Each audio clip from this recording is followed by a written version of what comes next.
Good morning students. इससे पहले के सिंथेसिस यानी वाक्यों का जोड़ना या मिलाना टॉपिक में हमने पहले दो लेक्चर में दो पोर्शन कवर किया था कि किस तरह से दो या दो से अधिक सिंपल सेंटेंस को मिला करके एक सिंपल सेंटेंस बनाना, और उससे रिलेटेड जितने भी रूल्स थे उसको हमने एग्जाम्पल के साथ कवर किया था।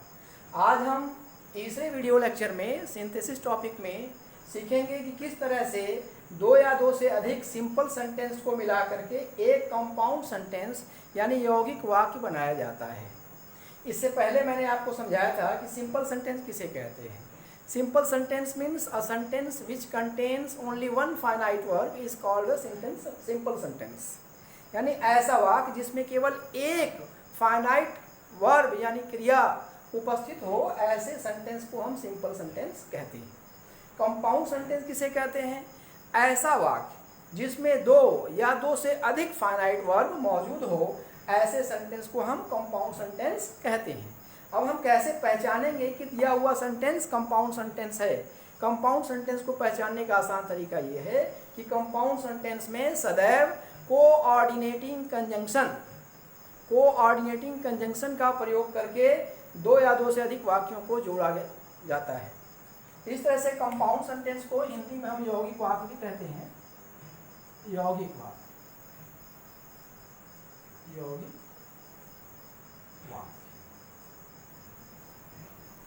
अब हम दो या दो से अधिक सिंपल सेंटेंस को मिला करके एक कंपाउंड सेंटेंस बनाने के लिए हम यहाँ पर कौन कौन सी विधि का यूज करते हैं। सबसे पहले जो हमारा पॉइंट है वो कम्युलेटिव कोऑर्डिनेटिंग कंजंक्शन है। कम्युलेटिव कोऑर्डिनेटिंग कंजंक्शन को हम हिंदी में सामान्य कथन संयोजक कहेंगे। यानी इस प्रकार के संयोजक का कंजंक्शन का प्रयोग हम तब करते हैं जब दो या दो से अधिक जो सेंटेंसेज हैं वो सामान्य प्रकार के होते हैं, दोनों का रैंक बराबर है, दोनों का ओहदा बराबर है, एक जैसा है। तो ऐसे दो या दो से अधिक वाक्यों को जोड़ने के लिए हम कम्युलेटिव कोऑर्डिनेटिंग कंजंक्शन का प्रयोग करते हैं। इसके अंतर्गत कौन कौन से शब्द आते हैं वो देख लीजिए। कम्युलेटिव कोऑर्डिनेटिंग कंजंक्शन के अंतर्गत and, both and, not only but also, as well as, ये शब्द जो है कोऑर्डिनेटिंग कंजंक्शन की तरह से प्रयोग किए जाते हैं। एक ही सेंटेंस में इनमें से कई प्रकार के कोऑर्डिनेटिंग कंजंक्शन का को जोड़ करके, कम्युलेटिव कोऑर्डिनेटिंग कंजंक्शन को जोड़ करके वाक्य को बनाया जा सकता है। आइए हम पहला एग्जांपल देखते हैं। सेंटेंस नंबर 1, यहाँ example number, I reached the shop, मैं दुकान पर पहुंचा, पहला सेंटेंस। दूसरा, आई बॉट अ बुक, मैंने एक किताब खरीदी। इसमें दो काम हो रहा है, दुकान पर पहुंचना और किताब का खरीदना। इन दोनों को मिला करके हमें एक कंपाउंड सेंटेंस बनाना है। हमने इसको मिला करके बनाया, I reached the shop and bought a book. यहाँ पर देखिए, ध्यान दीजिए, यहाँ पर पहले पार्ट में वर्ब क्या है? रीच्ड। दूसरे पार्ट में क्या है? बॉट। तो इस तरह से इस सेंटेंस में ये भी हमारी वर्ब है, ये भी वर्ब है, दोनों फाइनाइट वर्ब है। Finite verb. इस तरह से इस वाक्य में दो फाइनाइट वर्ब मौजूद है और इन दोनों वाक्यों को एंड से जोड़ा गया है। यहाँ पर एंड लिखा गया है, एंड से जोड़ा गया है। तो चूंकि इस वाक्य में दो फाइनाइट वर्ब मौजूद है और इन दोनों वाक्यों को कम्युलेटिव कोऑर्डिनेटिंग कंजंक्शन एंड से जोड़ा गया है, इसलिए हमारा ये सेंटेंस कंपाउंड सेंटेंस होगा। और इस तरह से इस सेंटेंस को मिला के हमने बनाया, I reached the shop and bought a book, मैं दुकान पर पहुंचा और एक किताब खरीदा। अब आइए हम दूसरे उदाहरण पर देखते हैं। Example number 2, the boy was punished, लड़के को सजा दी गई थी।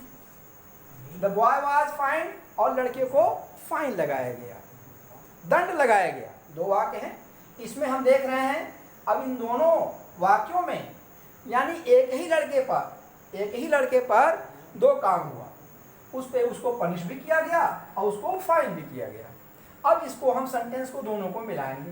तो मिलाने के लिए हमने कैसे मिलाया? The boy was not only, यहाँ पर हमने पहला portion not only punished but also find. एक तरीका तो ये हुआ, ये नॉट ओनली बट आल्सो, इसका यूज किया गया, नॉट ओनली। कि लड़के को केवल पनिश ही नहीं किया गया, सजा ही नहीं दिया गया, बल्कि उसको दंड भी लगाया गया। यहाँ पर न कि बल्कि के सेंस में इसको यूज किया गया। The boy was not only punished but also find. इसी सेंटेंस को हम एज वेल एज का यूज भी करके बना सकते हैं। उस सेंस में हमारा यह सेंटेंस हो जाएगा the boy was punished as well as fined. अगर एज वेल एज का यूज बना करके करेंगे तो यहाँ पर हमारा हो जाएगा the boy was punished as well as fined। और उसी तरह से both and का भी प्रयोग करके इसको बना सकते हैं कि the boy was both punished and fined। the boy was both punished and fined। इस तरह से एक ही सेंटेंस को and का भी यूज करके, both and का यूज करके, as well as का यूज करके और not only but also का यूज करके, यानी एक ही सेंटेंस को कई प्रकार से हम जोड़ सकते हैं। एक एग्जाम्पल इसमें हम और देखेंगे। तीसरा, ही इज टायर्ड, वह थका हुआ है। ही इज हंग्री, वह भूखा है। दो सेंटेंस है और दोनों एक ही सब्जेक्ट, दोनों में सब्जेक्ट सेम है, दोनों में सब्जेक्ट सेम है। तो हमने इसको मिला करके बोथ एंड से मिला के बनाया है। ही is both tired and hungry. या इसको हम जो है एज वेल एज का यूज करके बना सकते हैं। इसको हम एज वेल एज का यूज करके बनाएंगे, ही is tired as well as hungry। इस तरह से बन सकता है। ये हमारा दूसरा तरीका हो गया बनाने का। इसी तरह से हम नॉट ओनली बट आल्सो का यूज करके बना सकते हैं। ही इज, तब यहाँ पर हो जाएगा ही is not only tired but also hungry. इस तरह से हम एक ही सेंटेंस को कई प्रकार से कम्युलेटिव कोऑर्डिनेटिंग कंजंक्शन का यूज करके कंपाउंड सेंटेंस में बना सकते हैं। अब आप पूछेंगे कंपाउंड सेंटेंस क्यों है, कैसे हम पहचानें कि कंपाउंड सेंटेंस है। हम देखिए सेंटेंस में यहाँ पर टायर्ड एक वर्ब है और यहाँ पर इज, यहाँ पर एक इज वर्ब है, एक टायर्ड है, दो वर्ब हो गई। रियल में इसका दो सेंस निकल रहा है। इस तरह से हम पहचानेंगे ऐसे कि कंपाउंड सेंटेंस में सदैव दो फाइनाइट वर्ब उपस्थित होती है। अब हम चलते हैं दूसरे टॉपिक पर, alternative coordinating conjunction. Alternate means होता है विकल्प, एक दूसरे का स्थान ले सके, उसको हम कहते हैं अल्टरनेट। यानी अगर ये नहीं करेंगे तो वो हो जाएगा, जिसमें कई हमें जो है ऑप्शन मौजूद हो, उसको हम कहते हैं अल्टरनेट। इसका नाम ये विकल्प। तो विकल्प में हम क्या क्या यूज करते हैं, और यानी या, ईदर और या आइदर और नीदर नॉर, ये नेगेटिव सेंस में, इसका यूज नेगेटिव सेंस में, इसका यूज नेगेटिव सेंस में करते हैं। और इधर और का यूज पॉजिटिव सेंस में, पॉजिटिव सेंस में। और अदरवाइज मीन्स इसका सेंस होगा नहीं तो, नहीं तो। और आर का हिंदी क्या हो जाएगा, या। तो इस तरह से हम देखिए पहला हमारा एग्जांपल देखते हैं, मेक हैस्ट यानी जल्दी करो। You will miss the train, गाड़ी तुमसे गाड़ी छूट जाएगी। इन दोनों सेंटेंस को मिलाया गया तो हम इसको लिखेंगे मेक हैस्ट और you will miss the train. एक तो आर यूज के बना सकते हैं, मेक हैस्ट और you will miss the train. और दूसरा अदरवाइज यूज करके बना सकते हैं, तब हो जाएगा make heist otherwise you will miss the train. इस तरह से एक ही सेंटेंस को हम और, इधर और, नीदर नॉर, अदरवाइज का यूज करके, अल्टरनेटिव कोऑर्डिनेटिंग कंजंक्शन का यूज करके कंपाउंड सेंटेंस बना सकते हैं। इस तरह से आप यहाँ पर देखा, यहाँ पर एक वर्ब यहाँ मेक है और दूसरा है मिस। इस तरह से यहाँ पर दो फाइनाइट वर्ब मौजूद हैं, इसलिए सेंटेंस क्या है, कंपाउंड सेंटेंस है। कंपाउंड सेंटेंस या कॉम्प्लेक्स सेंटेंस की पहचान ही यही है कि उसमें दो या दो से ज़्यादा फाइनाइट वर्ब मौजूद होगी और सिंपल सेंटेंस में केवल एक फाइनाइट वर्ब मौजूद होती है। इस तरह से हम सिंपल सेंटेंस, कंपाउंड सेंटेंस और कॉम्प्लेक्स सेंटेंस को पहचान भी सकते हैं। सिंपल सेंटेंस में सदैव केवल एक फाइनाइट वर्ब होगी, कंपाउंड सेंटेंस या कॉम्प्लेक्स सेंटेंस में सदैव दो या दो से अधिक फाइनाइट वर्ब मौजूद रहेगी। कंपाउंड सेंटेंस में इन चारों में से किसी एक कोऑर्डिनेटिंग कंजंक्शन का प्रयोग करके जोड़ा जाएगा। इन सभी को कोऑर्डिनेटिंग कंजंक्शन कहते हैं, समपदीय संयोजक कहते हैं। और कॉम्प्लेक्स सेंटेंस को जोड़ने के लिए आगे हम लोग पढ़ेंगे उन्हें सब ऑर्डिनेटिंग कंजंक्शन यानी आश्रित संयोजक का प्रयोग करके, सबऑर्डिनेटिंग कंजंक्शन का यूज करके, एडवर्ब्स का यूज करके हम उन्हें जोड़ते हैं। उसको आगे हम लोग पढ़ेंगे। अब हम लोग चलते हैं तीसरा, एडवर्सेटिव कंजंक्शन। एडवर्स मीन्स होता है अपोजिट, अपोज, विरोध करने वाला। जब दो वाक्यों से के काम में विरोध प्रकट हो, दो अपोजिट क्वालिटी उपस्थित हो, तो ऐसे दो सेंटेंस को जोड़ने के लिए हम एडवर्सेटिव कोऑर्डिनेटिंग कंजंक्शन का प्रयोग करते हैं। इसमें कौन कौन सा वर्ड आता है? येट, येट मानी फिर भी, फिर भी। बट इसका हिंदी अर्थ है लेकिन। स्टिल का मतलब भी वही है, फिर भी। वेयर एज, नेवरथलेस, यानी इसका मतलब in spite of, in spite of, in spite of, के बावजूद। इस सेंस में हम यूज करते हैं। आइए देखते हैं। पहला, Rekha is poor, Rekha is honest. यहां दो क्वालिटी है। एक क्वालिटी रेखा की है वो पुअर है, दूसरी रेखा की क्वालिटी क्या? ऑनेस्ट है। ये दोनों, ये जो दोनों क्वालिटीज हैं एक दूसरे की कंट्राडक्टरी है, अपोजिट है, अपोज करने वाली। आदमी गरीब लालची होता है, लालच उसे होती है, लेकिन इसे लालच नहीं है, यह ईमानदार है। इस तरह से दो अपोजिट क्वालिटीज यहाँ पर यूज की गई है, इसलिए इसे हम एडवर्सेटिव कोऑर्डिनेटिंग कंजंक्शन का यूज करके देखिए जोड़ा गया। S Y mean synthesis. Rekha is poor but yet या स्टिल, इन तीनों में से किसी एक को भी जोड़ करके हम यहाँ पर बना सकते हैं कि Rekha is poor but she is honest, Rekha is poor yet she is honest, Rekha is poor still she is honest. तीनों में से किसी का भी प्रयोग करके हम सेंटेंस को बना सकते हैं, वो हमारा सेंटेंस सही होगा। अब आप बोलेंगे कि ये कंपाउंड सेंटेंस है कि नहीं, तो यहाँ पर देखिए सिंथेसिस में यहाँ पर इज आया है, यहाँ पर भी इज आया है, दो फाइनाइट वर्ब हो गई। इस तरह से ये सेंटेंस कंपाउंड सेंटेंस हो गया। आइए हम एक और एग्जांपल देखते हैं। ही फेल्ड, वह जो है असफल हो गया। ही ट्राइड अगेन एंड अगेन, उसने बार बार कोशिश किया। फेल होने के बाद बार बार कोशिश किया। दो अपोजिट क्वालिटी है। फेल होने के बाद आदमी हताश हो जाता है, हतोत्साहित हो जाता है, निराश हो जाता है, ऊर्जा रहित हो जाता है। लेकिन यहाँ पर अभी उत्साह है, अभी ऊर्जा है, अभी आशा है, अभी उम्मीद है, अभी होप है, एनर्जेटिक है।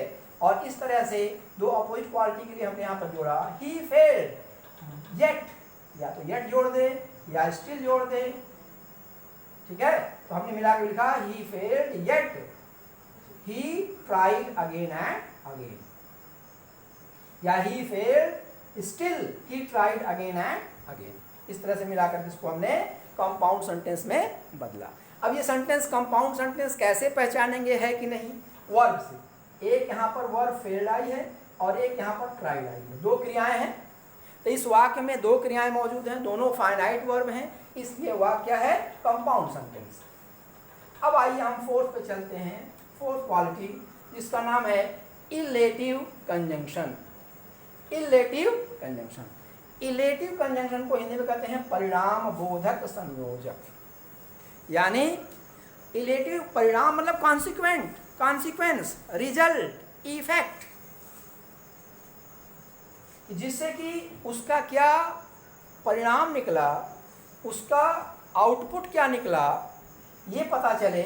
ऐसे इस तरह के मतलब कि रिजल्ट, कॉन्सिक्वेंस और इफेक्ट वाले वाक्य में हम इलेटिव कोऑर्डिनेटिंग कंजंक्शन का प्रयोग करते हैं। इसमें कौन कौन से वर्ड आते हैं? फॉर। यहाँ फॉर का मतलब, यहाँ फॉर का मतलब जो है क्योंकि के सेंस में है, क्योंकि। सो का मतलब इसलिए और देयरफॉर का मतलब इसलिए। अब यहाँ पर देखिए जैसे एग्जांपल है, हिज फादर इज इल, उसके पिताजी बीमार हैं। He will not come today, वह आज नहीं आएंगे। पिता का बीमार है, आज नहीं आने का कारण क्या है? पिता का बीमार होना। इज इल और विल नॉट कम, रिजल्ट हो गया। विल नॉट कम, नहीं आएगा, क्यों? पिताजी बीमार है।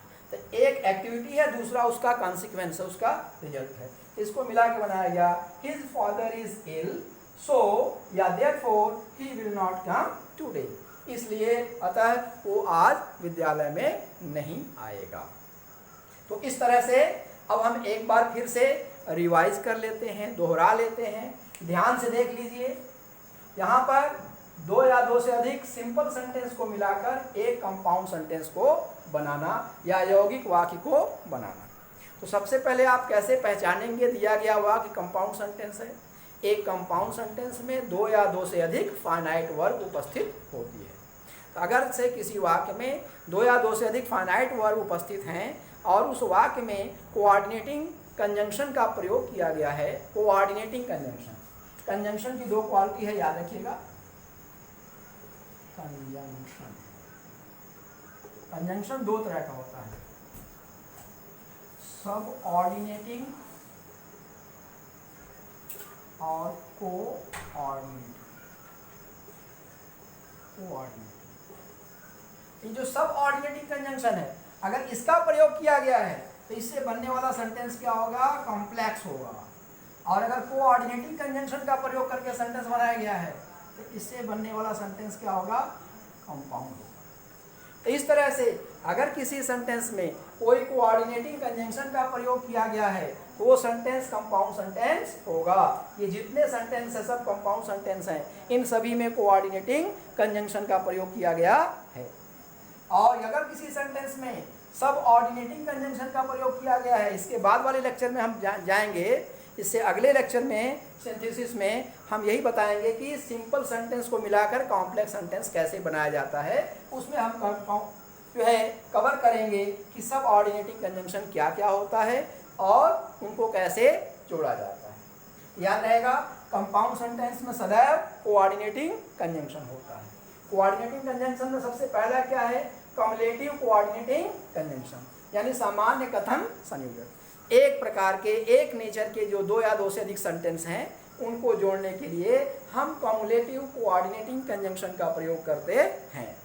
इसमें कौन कौन से वर्ड आते हैं? And, both and, as well as, not only but also. ये याद रखिएगा कि एक ही सेंटेंस को एक से अधिक कम्युलेटिव कोऑर्डिनेटिंग कंजंक्शन का प्रयोग करके जोड़ा जा सकता है। पहला मैंने एग्जांपल लिया था, I read the shop, I bought a book.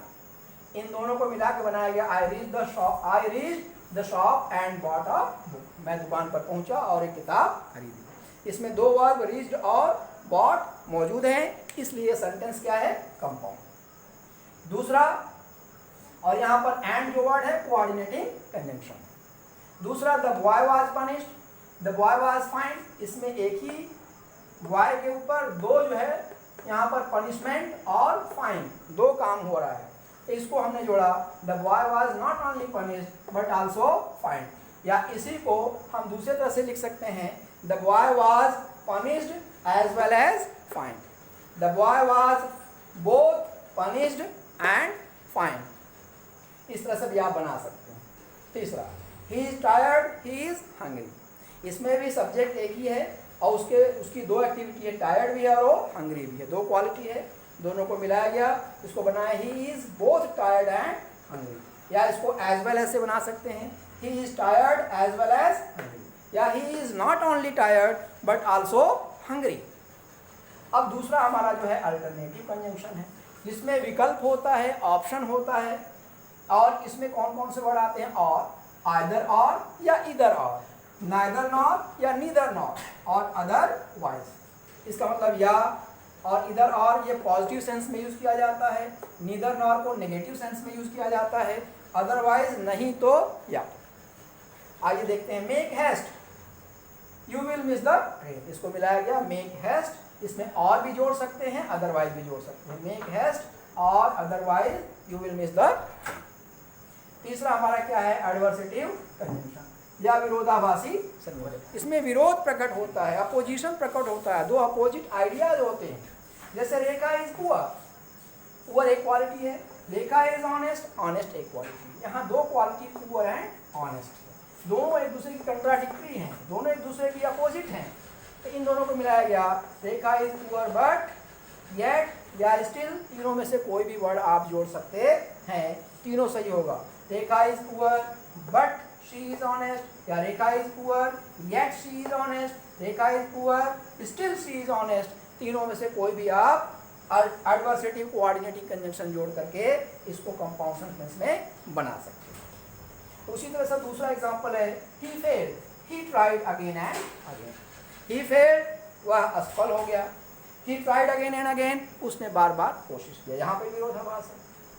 Fail होने के बाद आदमी जो है निरुत्साहित हो जाता है, और लेकिन यहाँ पर अभी भी एनर्जी है, स्टैमिना है, उम्मीद है, आशा है, होप है. So we have framed the sentence he failed yet still he tried again and again. In this way we have combined the sentence by using the adversative conjunction yet or still, and the sentence is a compound sentence. Why? Because there are two finite verbs, failed and tried. In this sentence there are two finite verbs, failed and tried, therefore the sentence is a compound sentence. यानी ये वाक्य एक compound sentence है, एक यौगिक वाक्य है, क्योंकि इस वाक्य में दो फाइनाइट वर्ब क्रियाएं आई हुई हैं.